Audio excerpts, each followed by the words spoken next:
Hello friends, super magic રસોઈમાં મિત્રો હું આપનું સ્વાગત કરું છું। આજે આપણે શિવરાત્રી આવી રહી છે તો ફરાળી આઈટમની રેસીપી તમારી સાથે શેર કરું છું। તો તમને ચોક્કસ આ વિડીયો ગમશે, ગમે તો લાઈક કરજો, શેર કરજો અને સબસ્ક્રાઇબ કરવાનું તો ભૂલતા જ નહીં। અને મિત્રો બાજુમાં રહેલ બેલ આઇકનને પણ પ્રેસ કરજો જેથી કરીને લેટેસ્ટ વિડીયોની માહિતી તમને મળતી રહે। તો આજે આપણે 2 જ વાટકી સાબુદાણામાંથી પૂરા પરિવારને માટે તૈયાર થાય ને એવી ફરાળી થાળી આપણે તૈયાર કરશું।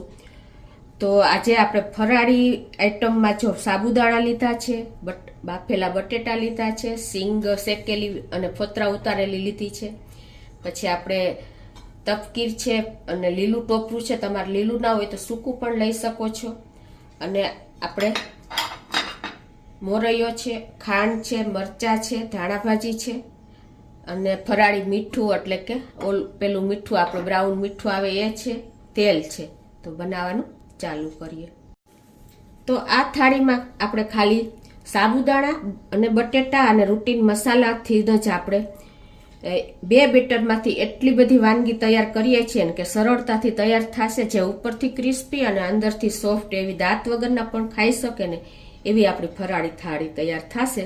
બિલકુલ ઈનો કે સોડાના ઉપયોગ વગર આજે આપણે બનાવીએ છીએ। તો અત્યારે જો મેં 2 વાટકી સાબુદાણા લીધા છે અને એને આપણે 2 થી 3 પાણીએ ધોઈ નાખવાના, એટલે ઉપરથી એકદમ સ્ટાર્ચ એનો દૂર થઈ જાય એટલે છૂટો દાણો થશે। અને 2 વાટકી સાબુદાણા સામે આપણે 2 વાટકી પાણી લઈને અને મેં 4 કલાક પલાળી રાખ્યા હતા, એટલે એકદમ જો આવા છૂટો દાણો થઈ ગયો છે। અને કદાચ તમારે પાણી જેવું લાગે ને તો તમારે ગળણામાં એને નિતારી લેવાનું, પણ આવી રીતે છૂટું હશે ને તો એનું રિઝલ્ટ બહુ સરસ મળશે। અને હવે બીજું કે આપણે જો સિંગદાણા લીધા છે 1.5 કપ જેવા, એને મેં શેકીને ફોતરા ઉતાર લીધા છે। તો આને આપણે પલ્સ મોડ ઉપર એને ફેરવીને અધકચરો ભૂકો તૈયાર કરી લેશું મિક્સર જારમાં। તો આ રીતે જો આપણે અધકચરો ભૂકો રહીએ ને એવું આપણે પીસી લીધા છે દાણાને। આપણે આ જ મિક્સર જારમાં 6 થી 7 આપણે મરચાં લીધા છે એ, અને 1 ચમચી જેવું આખું જીરું નાખીને અને એને આપણે પાણી નાખ્યા વગર આ જ રીતે પેસ્ટ તૈયાર કરી લેશું। આ રીતે જો આપણે પેસ્ટ બનાવી લીધી છે। હવે આ તીખા મરચાં હતા એટલે આપણે 1 ચમચી જેવી પેસ્ટ અલગ રાખશું અને બાકીનું આપણે આગળની પ્રોસીજર કરીએ। હવે આમાં આપણે ટોપરાનું ખમણ હોય તો એ પણ ચાલે, પણ મારે અત્યારે લીલું ટોપરું છે તો 1/4 કપ જેટલું ટોપરું નાખી દઉં છું લીલું। 1 ચમચી મીઠું, 1 ચમચી ખાંડ અને અડધા લીંબુનો રસ નાખી દેશું। અને આપણે અડધો કપ જેવી ધાણા ભાજી નાખીને અને આની પેસ્ટ બનાવી લેશું। અને 1/4 કપ જેટલા સિંગ દાણા નાખી દેશું અને પાણી નાખ્યા વગર આપણે આની પેસ્ટ તૈયાર કરવાની છે। તો આ રીતે જો આપણી પેસ્ટ તૈયાર થઈ ગઈ છે। આ પેસ્ટને આપણે કટલેટમાં અને સ્ટફ વડામાં વાપરશું, તો એને સાઈડ ઉપર રાખી દઈએ। આ બાજુ જો આપણે સાબુદાણાને 4 કલાક પલાળ્યા હતા ને એટલે આટલા છૂટા દાણા તૈયાર થઈ ગયા છે।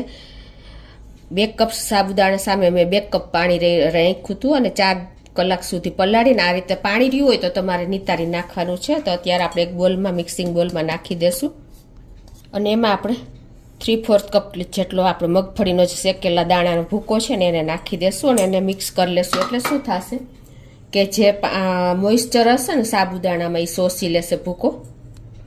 હવે જો આપણે આ સાબુદાણા મિક્સર જે કર્યું છે ને મગફળીના ભૂકાનું એને મોટા વાસણમાં લઈ લેશું અને એમાં આપણે આ જે મરચાંની પેસ્ટ કરી છે 1 ચમચી નાખી દેશું। 2 લીલા મરચાંની કટકી કરી છે એ નાખી દેશું અને આપણે 2 કપ સાબુદાણા લીધા છે ને તો એની સામે મેં 2 મીડિયમ સાઇઝના બટેટાને બાફીને તૈયાર કર્યા છે મેશ કરીને, એને નાખી દેશું। 1 ટીસ્પૂન જેવું મીઠું, 1 ટીસ્પૂન જેવી ખાંડ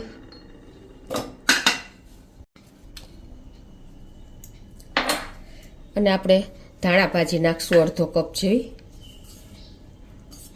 અને 1 ટીસ્પૂન કાશ્મીરી લાલ મરચું નાખી દેશું અને હવે આ બધું જ આપણે મિક્સ કરી લેશું અને 1 ચમચી જેવો આપણે લીંબુનો રસ નાખી દેશું।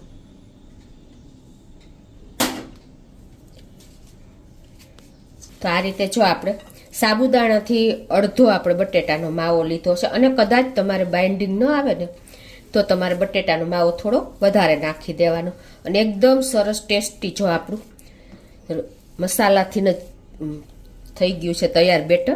તો હવે એને આપણે આ રીતે મિક્સ કરી લીધું છે. આ રીતે આપણું બેટર તૈયાર થયું છે. હવે આમાંથી આપણે વડા, કટલેટ અને રોલ વાળી લેશું. તો પહેલાં તેલવાળા હાથ કરી લેશું આ રીતે, એટલે આપણા હાથમાં ચીપકે નહીં. અને આ રીતે આપણે મીડિયમ સાઇઝના એવા વડા તૈયાર કરી લેશું.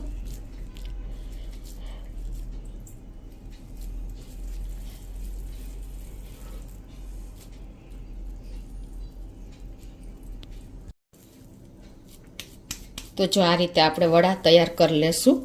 અને કદાચ કિનારી ફાટી જાય તો તમારે આ રીતે સરખી કરી લેવાની.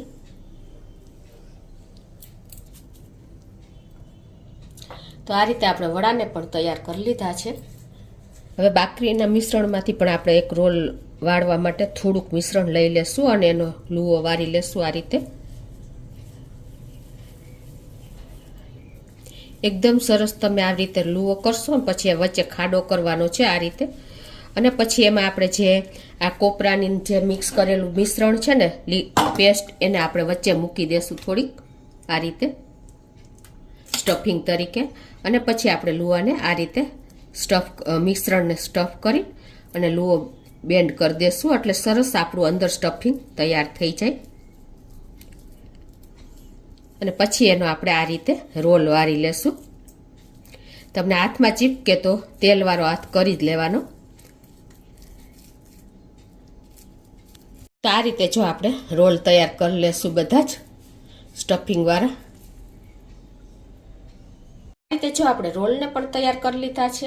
અને હવે જે આ બાકીનું મિશ્રણ વધ્યું છે ને એમાં જે આપણે આ સ્ટફિંગ તૈયાર કર્યું છે ને ટોપરું, મરચું, એ બધું જ પેસ્ટ આમાં નાખી દેશું. વધી છે 1/4 કપ જેટલી, એટલી એક મોટી ચમચી આપણે તપકીર નાખી દેશું બાઇન્ડિંગ માટે. અને આ બધું જ આપણે સરસ મિક્સ કરી લેશું, એટલે આપણી કટલેટ વાળવી છે તો એકદમ સરસ તૈયાર થઈ જાય. આ રીતે મિક્સ કર્યા પછી હવે આપણે તેલવાળો હાથ કરી અને એને કટલેટ વાળી લેશું. આ રીતે રાઉન્ડ શેપ આપીને અને પછી કટલેટનો શેપ આપી દેશું. આ રીતે રાઉન્ડ શેપ આપીને અને આપણે એનો કટલેટનો શેપ આપી દેશું. આ જ રીતે આપણે બધી કટલેટ તૈયાર કરી લઈએ.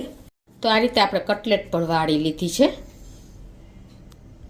કટલેટ તૈયાર કર્યા પછી આપણે જે સામો છે ને એને આપણે મિક્સર જારમાં નાખીને અને સરસ એને પીસી લેશું, એટલે એકદમ સરસ પાવડર ફોર્મ તૈયાર થઈ જાય. તો હવે આમાંથી આપણે 2 ચમચી જેટલો પાવડર લઈ લેશું અલગ. આમાં જે આપણે આ કટલેટ વાળી છે ને એને આવી રીતે કોટ કરી લેશું, એટલે આપણી કટલેટ સરસ ક્રિસ્પી થાય અને ખુલે પણ નહીં. આવી રીતે આપણે એકદમ ક્રિસ્પી કટલેટ તૈયાર થશે. આ બાજુ આપણે તેલ પણ ગરમ કરવા મૂકી દીધું છે મીડિયમ ફ્લેમ ઉપર. તો આપણે જે આ વડાને વાયરા છે ને એને તળી લેશું આ રીતે એકદમ સરસ. અત્યારે મીડિયમ ફ્લેમ રાખી છે. આ રીતે આપણે એક પછી એક મૂકતા જઈશું.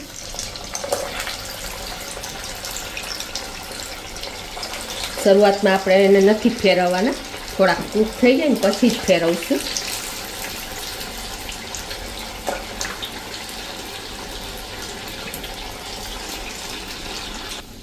બે મિનિટ જેવું થયું છે. હવે આપણે એને ટર્ન કરી લેશું આ રીતે એક પછી એક.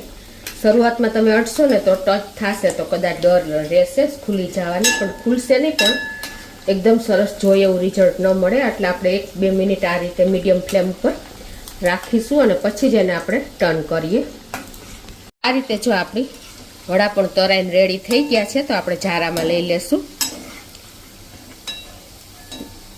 નાનાથી મોટા બધાને ભાવે ને એવું આપણું આજે ફરાળ થાળી તૈયાર થશે.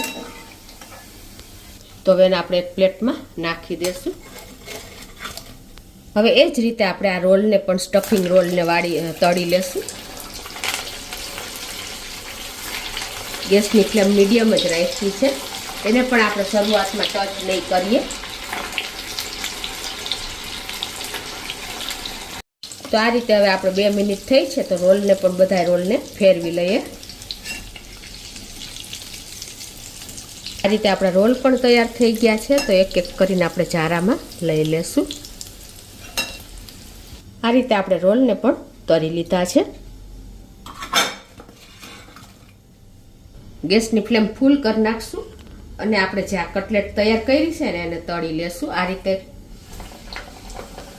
એને પણ આપણે શરૂઆતમાં ટચ નહીં કરીએ.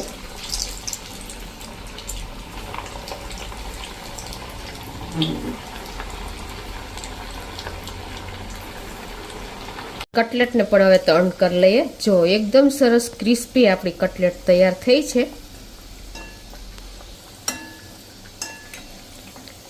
તો આપણે એને આ રીતે ચારામાં લઈ લેશું.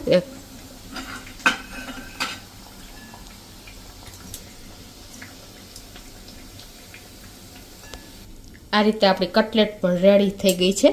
તો એને પણ આપણે પ્લેટમાં લઈ લેશું. હવે ચટણી બનાવવા માટે આપણે એક પેનમાં ગેસ ઓન કરીને અડધી વાટકી જેવા સિંગદાણાને શેકી લેશું. તો આ શેકેલા સિંગદાણાને આપણે મિક્સર જારમાં નાખી દીધા છે. અડધી ટીસ્પૂન જેવું મીઠું, 1 ટીસ્પૂન જેવી ખાંડ, 1 થી 2 લીલા મરચાં તીખા અને ધાણા ભાજી નાખી દેશું. અને આપણે 2 ટેબલ સ્પૂન જેવું દહીં નાખી દેશું. એકદમ સરસ ખાટી અને મીઠી તીખી એવી આપણી ચટણી તૈયાર થશે. હવે આને આપણે પીસી લઈએ. તો મિત્રો, શિવરાત્રી ઉપર આપણી ફરાળી ડીશ તૈયાર થઈ ગઈ છે. ફરાળી આપણે રોલ વાયરા છે, સ્ટફિંગ રોલ, પછી આપણે વડા છે અને કટલેટ છે. તો તમે ચોક્કસ એક વખત આ રીતે આપણે કોઈ પણ જાતની ઝંઝટ વગર ઇઝીલી એક બેટરમાંથી આપણે આટલી પ્લેટ તૈયાર થઈ જાય છે. તો નાનાથી મોટા બધાને ભાવશે. તો તમને ગમે તો લાઈક કરજો, શેર કરજો અને સબસ્ક્રાઈબ કરવાનું તો ભૂલતા જ નહીં.